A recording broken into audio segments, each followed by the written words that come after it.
ते तुमच्या फिटनेसवरती पण आहे. तुम्ही जर तुमचा फिटनेस चांगला असेल तर डेफिनेटली ही बाईक तुम्ही होल्ड करू शकता, काहीच प्रॉब्लेम नाही मित्रांनो.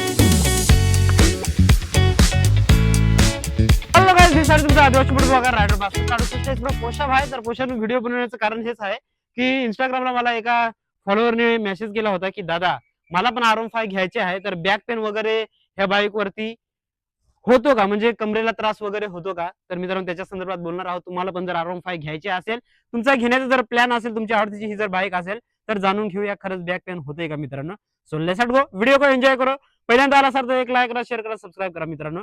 तर बघा मित्रांनो, ही आपली इकडे आहे R15, इकडे आहे FZ मित्रांनो. दोघं पण स्पोर्ट बाईक आहेत. पण मित्रांनो R15 जी आहे ती फेअरिंग मध्ये येते. जास्तीत जास्त तिकडे लक्ष दिलं जातं परफॉर्मन्स, कंपनी लक्ष देते परफॉर्मन्स तुमचा टॉप स्पीड मध्ये. आणि इकडे ही जी स्पोर्ट बाईक, दोघं पण स्पोर्ट बाईकच कॅटेगरीमध्ये आहेत. ही आहे नेकेड बाईक. तर इकडे ना मित्रांनो कम्फर्ट मध्ये कंपनी थोडंसं जास्त हे करते. सिटी राईड वगैरे तुम्ही याच्यामध्ये करू शकतात आणि ती असते हायवे राईड वगैरे आणि ट्रॅक ओरिएंटेड बाईक फेअरिंग वाले असते. टॉप स्पीड तुम्ही कसं जास्तीत जास्त घेणार म्हणून. तर याचा जो रायडिंग पोस्चर असतो ना मित्रांनो, हा अग्रेसिव्ह आहे डेफिनेटली. जिक्सर पण आहे सुझुकीची, पण जिक्सर पेक्षा ही जी R15 आहे याचा जो रायडिंग पोस्चर आहे एकदम अग्रेसिव्ह आहे मित्रांनो. जेव्हा पण तुम्ही बाईक ही राईड करणार तर डेफिनेटली जे हँड आहे तुमचा, हा जो हाताचा तळवा आहे याच्यावरती तुम्हाला असं पूर्ण म्हणजे तुम्ही हे करणार याच्यामध्ये, तर हातावरती भार येतो. म्हणजे जेव्हा तुम्ही ट्रॅफिक मध्ये, हे तुम्हाला तेव्हा समजेल जेव्हा तुम्ही ट्रॅफिक मध्ये राईड करणार. ट्रॅफिक मध्ये जेव्हा तुम्ही राईड करणार तेव्हा सारखं सारखं जो आपण कसा असतो थोडं थांबतो वगैरे, तर डेफिनेटली हाताचा जो आपल्या सर्व शरीराचा भार असतो तो ह्या पुढे असतो आणि हात तुमचा लाल पडायला सुरुवात होतो. तर डेफिनेटली मित्रांनो जेव्हा तुम्ही लॉंग राईडला जाणार वगैरे, तर सुरुवातीला तुम्ही ही बाईक वरती स्विच करणार. तुमच्याकडे कुठली पण असेल स्पोर्ट बाईक, जर याच्या अगोदर तुम्ही चालवली नसेल मित्रांनो, स्प्लेंडर चालवली असेल किंवा मग तुमच्याकडे FZ असेल, कुठली पण असेल, जेव्हा तुम्ही ह्या बाईक वरती स्विच होणार तर डेफिनेटली हा जो हाताचा तळवा आहे याच्यावरती जबरदस्त पेन येतं, इथं तुम्हाला थोडंसं जाणवेल.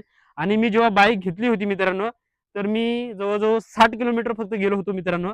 तर ऑलरेडी मला बाईक वरती आता ही पण आहे, याचा कमी आहे अग्रेसिव्ह लुक मित्रांनो, पण थोडीशी सवय होती मला, मी लॉंग राईड वगैरे मारायचो ह्या बाईक वरती. तर मला हाताला पेनचा काही प्रॉब्लेम नव्हता मित्रांनो, कमरेला पण पेनचा काही प्रॉब्लेम नव्हता. पण मित्रांनो माझ्या ज्या ह्या मांड्या होत्या ना मित्रांनो, जेव्हा मी ही फक्त एक जवळजवळ 60 किलोमीटर शोरूम लांब घेऊन गेलो होतो मित्रांनो, तर मला हाताला वगैरे पेन नाही झालं, कमरेला पेन नाही झालं मित्रांनो. पण ह्या ज्या माझ्या मांड्या होत्या, तर मांड्यांना खूप पेन झालं होतं. कारण जेव्हा आपण बसतो तरी याचं बघू शकता फुटरेस्ट किती वरती आहे मित्रांनो. मोस्टली आता तुम्ही इथं बसणार तर तुमचा पाय इथं फोल्ड होतो मित्रांनो, ह्या साईडला एकदम असा 90 डिग्रीच्या अँगल मध्ये, लघु लघुकोन काटकोन त्याच्यामध्ये तुमचा असा पाय हे होतो, सेम अशा ह्या आकारामध्ये. तर त्याच्यामुळे ना मित्रांनो माझ्या थायला थोडासा प्रॉब्लेम आला होता, दुसरं काय बाकी काही नाही मित्रांनो. परंतु तुम्ही जेव्हा ही बाईक हायवे राईडला घेऊन जाणार मित्रांनो, तर डेफिनेटली थोडंसं कमरेला दर्द होईल, कंबर वगैरे दुखेल तुमची, कारण तशी बाईक अग्रेसिव्ह आहे, स्पोर्टी लुक आहे तिचा आणि त्याच्यासोबत रायडिंग पोर्शन पण अग्रेसिव्ह आहे. तर हाताला पेन होईल, कमरेला पेन होईल आणि ते तुमच्या कॅपॅसिटीवरती पण आहे मित्रांनो. मी खूप साऱ्या राईड करतो, माझी खूप कॅपॅसिटी आहे मित्रांनो. जवळजवळ मी आता रत्नागिरी टू नाशिक नॉनस्टॉप आलो होतो मित्रांनो. नादखोळा जळगाव धुळा आपला नाद करायचा नाही क्वेश्चन, ते पण R15 वरती पाठीवरती जवळजवळ 10 ते 11 किलोमीटरचं 10 ते 11 किलोमीटर नाही, 10 ते 11 kg वजन होतं मित्रांनो. तरी सुद्धा मी ह्या बाईक वरती आलो होतो नॉनस्टॉप मित्रांनो, एकदम जबरदस्त.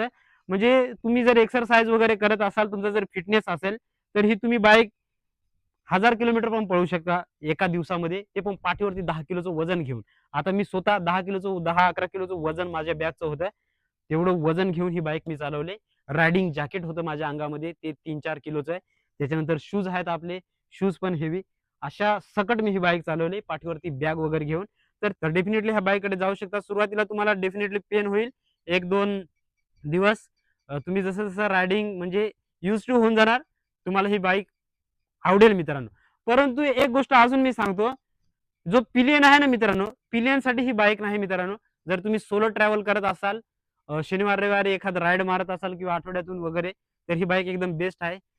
सिटी कम्युनिटीसाठी नाही, परंतु लोक सिटीमध्येच ही बाईक चालवतात कारण हिचा लुकच तेवढा सेक्सी आहे मित्रांनो.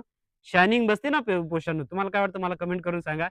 तर 10-12 किलोमीटर साठी तर एकदम बेस्ट आहे. लॉंग राईड साठी पण बेस्ट आहे, कारण मित्रांनो मी FZ आजपर्यंत इतकी चालवली, कोल्हापूरला वगैरे नॉनस्टॉप गेलो. पण जेव्हा आपण थ्रोटल वगैरे देतो ना, तर आपला हा हात आहे ना भरून येतो मित्रांनो, जेव्हा आपण थ्रोटल देत असतो तेव्हा लॉंग राईडसाठी. तर ह्या बाईकवरती मी कोल्हापूरला पण जाऊन आलो होतो. तुम्ही बघू शकता माझ्या नाशिक टू कोल्हापूर. तर मला काही तसं फील आलं नाही, फील काय आलं नाही. कारण याच्यामध्ये आपल्याला स्लीपर क्लच भेटतो मित्रांनो. तर त्याच्यामुळे मित्रांनो एकदम गिअर वगैरे स्मूथ, एक्सेलरेशन आहे ते पण याचं स्मूथ आहे.